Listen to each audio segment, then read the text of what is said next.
Hello friends and welcome back to my channel. Friends, आज के episode का title है how to cultivate your child's intelligence part 2। इसका पहला एपिसोड मैं पहले ही कर चुका हूँ।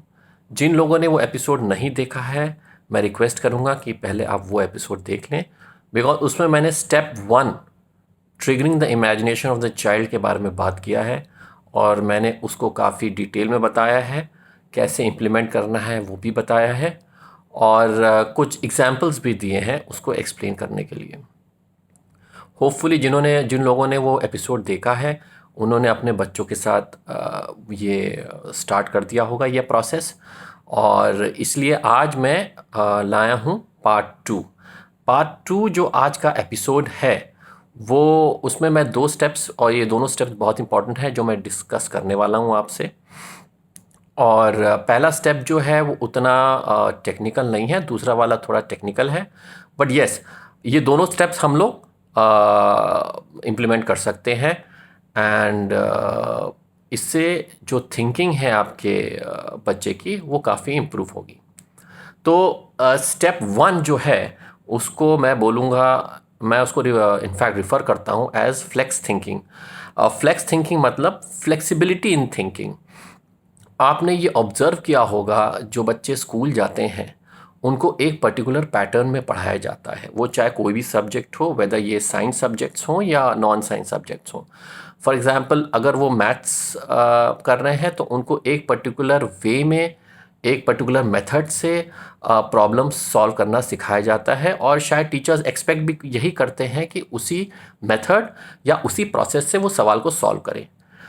हो सकता है उन सवालों के और भी मेथड्स हों, बट नॉर्मली स्कूल्स में उनको एक पर्टिकुलर मेथड बता दिया जाता है और उसी मेथड को वो लेकर सॉल्व करते रहते हैं। साइंस में या नॉन साइंस सब्जेक्ट्स में भी ऐसा ही होता है कि एक पर्टिकुलर पैटर्न बताया जाता है, आंसर करने के तरीके बताए जाते हैं और उसी पैटर्न्स पर उन्हीं मेथड से आंसर दिए जाते हैं। इनफैक्ट बहुत सारे आप ऑब्ज़र्व करेंगे स्कूल्स में ऐसा भी होता है कि अगर थोड़ा ऑफ पैटर्न आंसर दिया, even though it's logically correct, तो उसके मार्क्स भी कट जाते हैं उसमें। तो ये सब सिचुएशंस जो है बच्चे के माइंड को और बच्चे की थिंकिंग को काफ़ी रिजिड बना देता है। उसमें जो फ्लेक्सिबिलिटी है ऑफ थिंकिंग वो चली जाती है।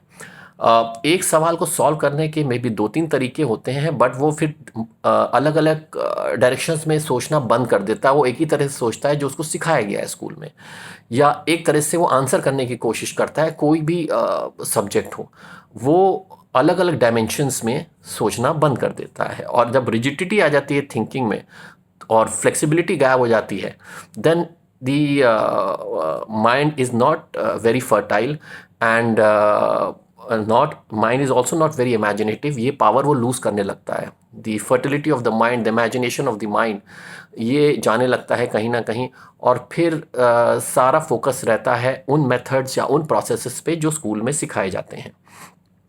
और मैं स्कूल की बात नहीं करूँगा, स्कूल तो ठीक है, वो हमारे लिए एक बहुत ही ऑब्वियस सी चीज़ है, बट इवन घर में भी कभी कभी एक पर्टिकुलर मेथड से पेरेंट्स पढ़ाते हैं, या फिर कुछ कोचिंग या ट्यूशन क्लासेस है वहाँ पे भी एक पर्टिकुलर मेथड अडॉप्ट करने को दिया जाता है।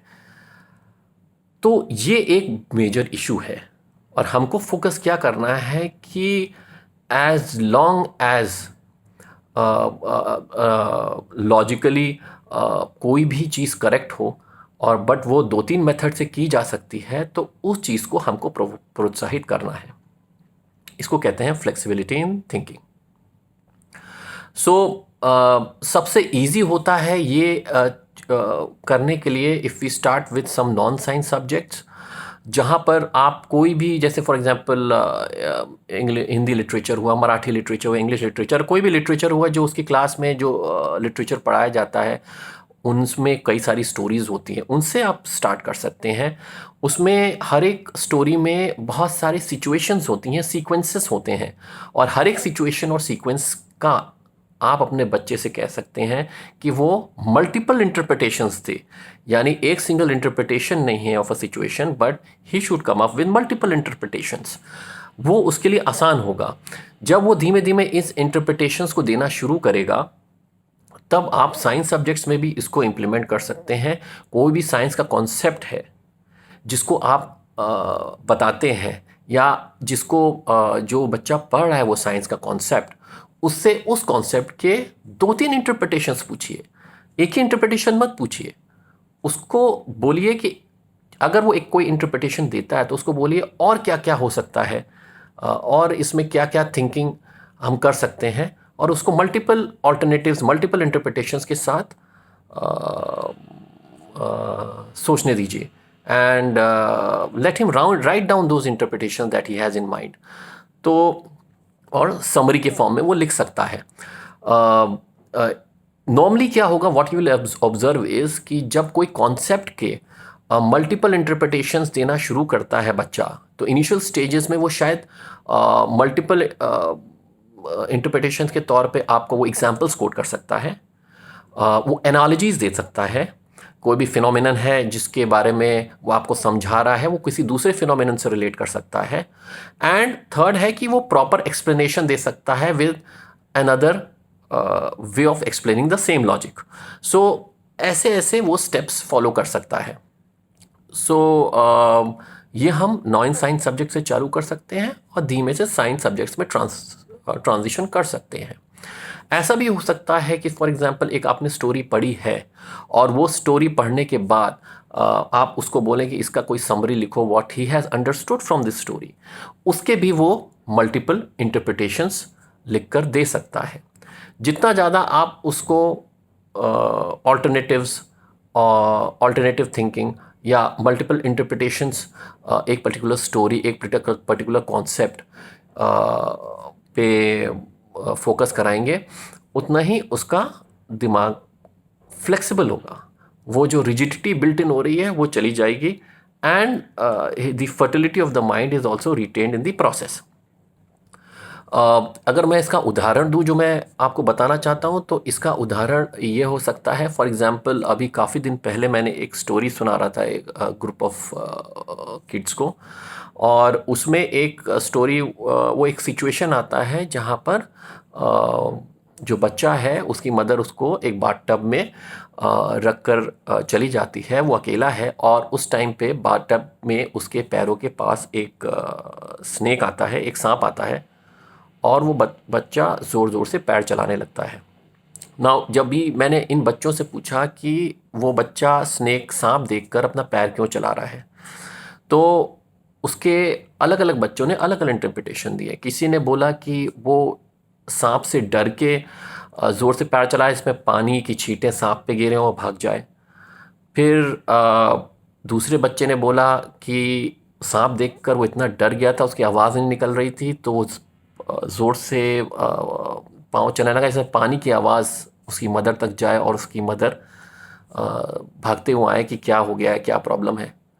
और एक और बच्चे ने बहुत ही इंटरेस्टिंग जवाब दिया कि वो बच्चा इसलिए पैर चलाएगा जिसमें कि सांप का जो अटेंशन है वो उसी में इंगेज रहे और आगे कोई एक्शन ना कर पाए वो, और इतनी देर में वो कुछ बचने के आइडियाज सोच ले। सो ऐसे बहुत सारे ऑल्टरनेटिव्स और बहुत सारे एक्सप्लेनेशंस, बहुत सारे इंटरप्रिटेशंस एक ही सिचुएशन के इन बच्चों ने दिए। ये सारे इंटरप्रिटेशंस इस केस में तो सब अलग अलग बच्चों ने दिए, बट आप प्रोत्साहित कर सकते हैं अपने बच्चों को कि ऐसे इंटरप्रिटेशंस लेकर आएँ फॉर अ पर्टिकुलर सिचुएशन और अ पर्टिकुलर सीक्वेंस। और ऐसा आप जैसे मैंने बोला, नॉन साइंस सब्जेक्ट से आप चालू कर सकते हैं और साइंस में ट्रांजिशन ले सकते हैं।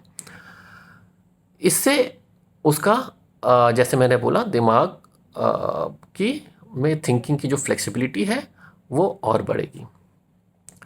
और ये बहुत इम्पॉर्टेंट होता है बिकॉज़ जब आप हायर स्टडीज़ में जाएंगे, या आप किसी प्रोफेशनल कोर्स में जाएंगे, या आप किसी साइंटिफिक प्रोग्राम में जाएंगे, तो वहाँ पर हाइपोथेसिस जनरेशन होता है। और ये हाइपोथेसिस जनरेशन तभी हो सकता है when you have a very flexible thinking. आप डिफरेंट डायमेंशंस, अक्रॉस डायमेंशंस आप सोच सकते हैं। सो hypothesis generation is an outcome of a very very flexible thinking and an outcome of a very fertile mind. तो ये बहुत इम्पोर्टेंट है। और मैं आपको सजेस्ट करूँगा कि इस तरीके के multiple interpretations of a concept, multiple interpretations of a situation, multiple interpretations of a sequence, ये अपने बच्चों को करने दें। उनको प्रोत्साहित करें कि ऐसे इंटरप्रिटेशंस लेकर आएँ और इसको लिख पेपर पे राइटिंग के फॉर्म में आप करवाएं, बिकॉज कभी कभी ये सिर्फ वर्ड्स में रह जाता है और राइटिंग के फॉर्म में जो थॉट प्रोसेस है वो भी बहुत अच्छा हो जाता है। So he can have a very good thought process and he can come up with multiple ideas. So writing is always better. ये था ऑल्टरनेटिव नंबर 1। अब जो ऑल्टरनेटिव नंबर 2 मैं बोलने जा रहा हूँ, इसमें मैं रिक्वेस्ट करूँगा कि ये बेसिकली वैसे तो पेरेंट्स और टीचर्स दोनों के लिए, बट टीचर्स का इन्वॉल्वमेंट ज़्यादा रहेगा बिकॉज ये they are the subject matter experts और इसमें उनकी एक्सपर्टीज़ लगने वाली है। और ये जो सेकंड स्टेप है, इसको मैं बोलूँगा understanding the physical significance of mathematics. अगर आप देखेंगे तो जो हमारे सब्जेक्ट्स हैं, फिज़िक्स, केमिस्ट्री, बायोलॉजी, मैथ्स, ये सब आपस में काफ़ी इंटीग्रेटेड हैं। And if you look at mathematics, तो mathematics is like a subject जो न्यूमेरिकल एक्सप्लेनेशन है of the concepts in physics और chemistry. It's a numerical logic जो एक्सप्लेन करता है कॉन्सेप्ट को। So we can say that physical reality जो है, अगर उसको नंबर्स में एग्जिबिट किया जाए और या उसको न्यूमेरिकल लॉजिक से समझा जाए, so that is what is known as mathematics. So maths that's why becomes very important because कभी कभी क्या होता है, जो हमारी फिज़िकल रियलिटी है, जो कॉन्सेप्ट है, मैथमेटिक्स उसको न्यूमेरिकली वैलिडेट करने के लिए यूज़ करी जाती है, या कभी कभी जो हमारे कंसेप्ट्स हैं जब वो जब हम ऑब्जर्व नहीं कर सकते हैं उससे रिलेटेड फिनोमेना, तो मैथमेटिक्स हमारी हेल्प करने को आता है बिकॉज मैथमेटिक्स के थ्रू हम न्यूमेरिकल डेरिवेशंस करके हम उस फिनोमेना को अच्छी तरह समझ लेते हैं। सो वैलिडेशन के लिए भी और समझने के लिए, दोनों के लिए मैथमेटिक्स यूज़ होता है। अनफॉर्चुनेटली जो हम लोग को पढ़ाया जाता है वो साइंस एज अ सब्जेक्ट नहीं पढ़ाया जाता है, वो हमको पढ़ाया जाता है मैथमेटिक्स, फिजिक्स, केमिस्ट्री, बायोलॉजी, और ये स्टैंड अलोन सब्जेक्ट्स पढ़ाए जाते हैं। जब ये स्टैंड अलोन सब्जेक्ट्स पढ़ाए जाते हैं, पर्टिकुलरली मैथ्स, तो ये बहुत एब्स्ट्रैक्ट हो जाता है और इसका एप्लीकेशन या इसका फिजिकल सिग्निफिकेंस या इसका एसोसिएशन विद फिज़िकल रियलिटी ये ऑब्वियस नहीं होता है। और बहुत जगह मैथ्स को एक जो बच्चे सॉल्व करते हैं, they solve like a robo, यानी कि एक इक्वेशन दे दी गई है और वो उनको एक फॉर्मूले सब याद हैं और उस इक्वेशन को वो सॉल्व कर लेते हैं। बट और बहुत जगह क्या होता है, क्योंकि कुछ बच्चे ऐसे भी हैं जब वो एसोसिएट नहीं कर पाते हैं फिजिकल रियलिटी से, तो उनको ये सब्जेक्ट समझ में भी नहीं आता है ठीक से और फिर उनको अवर्जन हो जाता है मैथमेटिक्स से। इसलिए मैथ्स का कोई भी कॉन्सेप्ट जब आप समझते हैं तो उसका फिजिकल सिग्निफिकेंस या फिजिकल रियलिटी से क्या रिलेशन है वो समझना बहुत ज़रूरी है। एंड उसको एब्स्ट्रैक्ट फॉर्म में नहीं समझना है। फॉर एग्ज़ाम्पल, अगर मैं बात करूँ मेट्रिसेस की, सो अगर मैं 2x2 मैट्रिक्स की बात करूँ तो नॉर्मली एक स्टूडेंट से बोलोगे भाई 2x2 मैट्रिक्स क्या है, तो वो बोलेगा A11 A12 A21 A22 with brackets. But इसका फिजिकल सिग्निफिकेंस क्या है, फिजिकल रियलिटी से इसका क्या लिंक है इस मैट्रिक्स का? मैट्रिक्स मल्टीप्लिकेशन, मैट्रिक्स एडिशन, ये इसका क्या सिग्निफिकेंस है फिजिकल रियलिटीज़ का, इसका क्या इंटरप्रिटेशन है, फिजिकल इंटरप्रिटेशन है। जब तक ये फिजिकल इंटरप्रिटेशन बच्चा विजुलाइज नहीं करेगा, उसको समझेगा ही नहीं, वो एब्स्ट्रैक्ट वे में सॉल्व करेगा। सो होगा क्या, वो या तो वो मैथमेटिक्स उसको उतना समझ में नहीं आएगी, उसको अच्छी नहीं लगेगी, छोड़ देगा, या फिर रोबोटिकली सॉल्व करेगा और नंबर स्कोर करेगा। That's all. बिकॉज उसको एक तरीका बता दिया कि एडिशन ऐसे होता है और मल्टीप्लिकेशन ऐसे होता है, और मैट्रिक्स का मतलब ये रो एंड कॉलम और उसके और बाहर के ब्रैकेट्स। तो ये जो चीज़ है, ये जो इसका लिंक है फिजिकल रियलिटी से, ये मैं एक्सपेक्ट करूँगा कि टीचर्स इसको ज़रूर बताएं। वेक्टर्स जैसे मैं बात करूँ, वेक्टर्स में A dot B cross C plus B dot C cross A plus C dot A cross B, ये इक्वेशन तो लिख दी गई है, बट इसका क्या फिजिकल सिग्निफिकेंस है, इसका क्या रिलेशन है with physical reality? Because maths is I would say physical reality depicted in terms of numerical logic. वो कोई स्टैंड अलोन सब्जेक्ट नहीं है। इसको आप ऐसे भी समझ सकते हैं कि अगर मैं आपको बोलूँ आप वीडियो गेम्स देखते हैं और वीडियो गेम्स में आप जो आप देखते हैं, जो आपके सामने है एनिमेशन चलता है, बट एनिमेशन के पीछे एक प्रोग्राम है, एक कोड चल रहा है पीछे, बट वो प्रोग्राम और कोड आपको नहीं दिखता है, आपको तो जो फिजिकल रियलिटी है वो एनिमेशन दिखता है वहाँ पर आपको।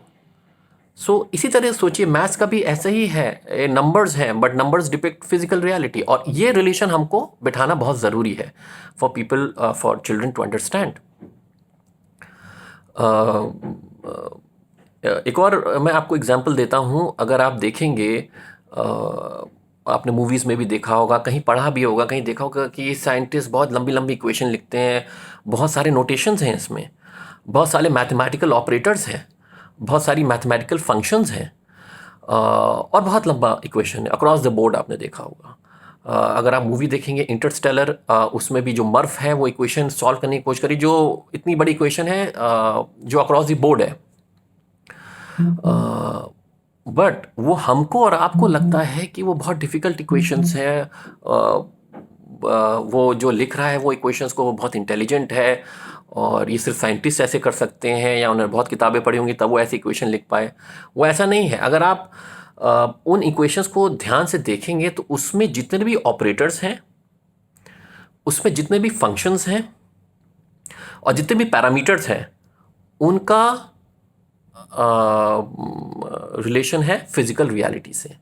जब थियोरेटिकल फिजिसिस्ट इक्वेशंस लिखते हैं तो जो फंक्शंस और मैथमेटिकल फंक्शंस ऑपरेटर्स यूज़ करते हैं, वो उसका रिलेशन होता है फिजिकल रियलिटी। वो फिजिकल रियलिटी को वहाँ पे डालते हैं, तो वो उनको जो दिखता है वो हर एक एलिमेंट उसका is a physical reality for them, and so they can write those equations because they are just translating physical reality into operators, functions and numbers, and that is why it is not difficult for them to create such huge equations जो हमारे लिए लगता है, because हमारे लिए maths abstract हो जाती है, हमको फिजिकल रियलिटी उसका रिलेशन ही नहीं मालूम है। इसलिए जब वो लिखते हैं, वो नोटेशंस लिखते हैं या वो ऑपरेटर्स लिखते हैं, तो हमको समझ में नहीं आता है इसने क्यों यहाँ पे ये ऑपरेटर लिखा है, क्यों फंक्शन लिखा है, और यहाँ पे क्यों है, वहाँ पे क्यों नहीं है। We do not know. Theoretical physicist की का जो इस चीज़ में काफ़ी क्लैरिटी रहता है, एंड उनको मालूम है कि ये नोटेशंस का क्या फिज़िकल सिग्निफिकेंस है, इसका फिज़िकल रियलिटी क्या है, इन ऑपरेटर्स, मैथमेटिकल ऑपरेटर्स का क्या फिज़िकल सिग्निफिकेंस है, इन फंक्शंस का क्या फिज़िकल सिग्निफिकेंस है, फिज़िकल रियलिटी से कैसे जुड़े हुए हैं ये सब, इसलिए वो लिखते हैं। आप ये भी नोटिस करेंगे कि यही बच्चे जब एडवांस साइंस कोर्सेज में जाते हैं और जब इनको यही ऑपरेटर्स और यही फंक्शंस जब वहाँ पे फिजिकल रियलिटी से लिंक कराया जाता है, जब इक्वेशन लिखने टाइम आता है, ये वापस आते हैं और ये बेसिक से पढ़ना शुरू करते हैं, बिकॉज उस टाइम पे उतना क्लैरिटी आया नहीं है कि ये कैसे। उस टाइम तो बहुत एब्स्ट्रैक्ट वे में पढ़ा है, उस टाइम तो सिर्फ इक्वेशन सॉल्व करी हैं उन्होंने, बट जब फिजिकल रियलिटी से सामना होता है, जब फिजिकल रियलिटी को इक्वेशन फॉर्म में डालना पड़ता है, तब उनको वापस से ये कॉन्सेप्ट्स पढ़ने पड़ते हैं।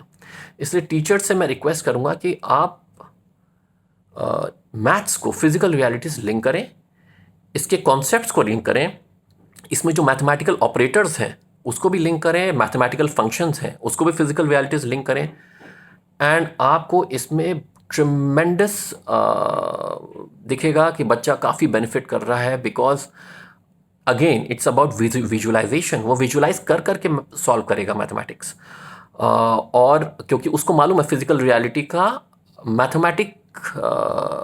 मैथमेटिकल फंक्शन या ऑपरेटर क्या है, and he can translate easily into solving those equations और सॉल्विंग दोज प्रॉब्लम्स। ये एक सेकंड स्टेप है, बहुत इंपॉर्टेंट है, जो पेरेंट्स ये कर सकते हैं घर पे वो करें। जो टीचर्स हैं मैं इनसे रिक्वेस्ट करूँगा, please adopt this method and it will work very well. तो फ्रेंड्स, ये एपिसोड मैंने शॉर्ट एपिसोड आपके लिए आज ये बनाया। होप आपको ये एपिसोड पसंद आया होगा, और अगर आपको पसंद आया है तो इसको ज़रूर लाइक और सब्सक्राइब करें एंड शेयर भी करें। एंड मेरा एक और एपिसोड आएगा, और ये एपिसोड मेरा बहुत इंटरेस्टिंग एपिसोड नेक्स्ट एपिसोड होने वाला है, बिकॉज ये होगा, आई वुड से, आप लोगों ने एक सुना होगा standing on the shoulder of the giant, but the person, the scientist I'm going to talk about is somebody who actually he stood on the shoulders of the giant but actually killed the giant. और वो person थे सुब्रमण्यम चंद्रशेखर, और उनकी story बहुत interesting है, और मैं next episode में बात करूँगा उनकी battle with the giant Arthur Eddington, और कैसे ये बैटल उन्होंने जीती। और उस एपिसोड के बाद हम लोग वापस अपना रोड टू स्पेशल रिलेटिविटी में फिर से वापस जाएंगे, और that will be episode number 4। आपको याद होगा एपिसोड नंबर 3 में मैंने base assumption space time diagram में डाले थे। इस बार हम फिनोमेना प्लॉट करेंगे स्पेस टाइम डायग्राम में। That will be episode number 4, वो बाद में आएगा आफ्टर सुब्रमण्यम चंद्रशेखर एपिसोड।